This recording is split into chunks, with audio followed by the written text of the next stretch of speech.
বয়সে যদি শখ না পূরণ করি তাহলে কবে শখ পূরণ করুম? এই সময় তো মানুষের কাজ কর্ম সবকিছুই থাকবো, ঠিক না? মানুষের ব্যস্ত সবকিছুই থাকবো, তার মাঝখানে কিন্তু একটু টাইম কাটানোটা প্রয়োজন, স্বামী স্ত্রীর মাঝখানে বিশেষ করে সেটা।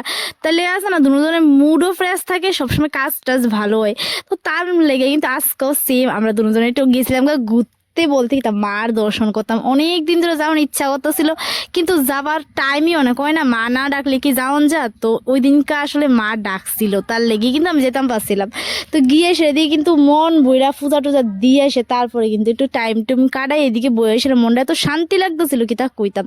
তারপরে একটু দই ফুচকা খেলাম, মাথার বাড়ির দই ফুচকা এত টেস্টি লাগে। তারপরে কিন্তু দই ফুচকা খাওয়ার পরে গেছিলাম আমার ফেভারিট একটা খাওয়ার দম বিরিয়ানি, যেটা আমাদের খুব ভালো লাগে, অতিথির দম বিরিয়ানি। তো ওইটা খাই এসে আমি পেটের ভর্তি করে একটু ঘুরাটে তারপরে বাড়ির দিকে রওনা দিয়ে এসেছিলাম। ওই দিনকার দিনটা সত্যি এত ভালো কাটাইছি কি তা কইতাম।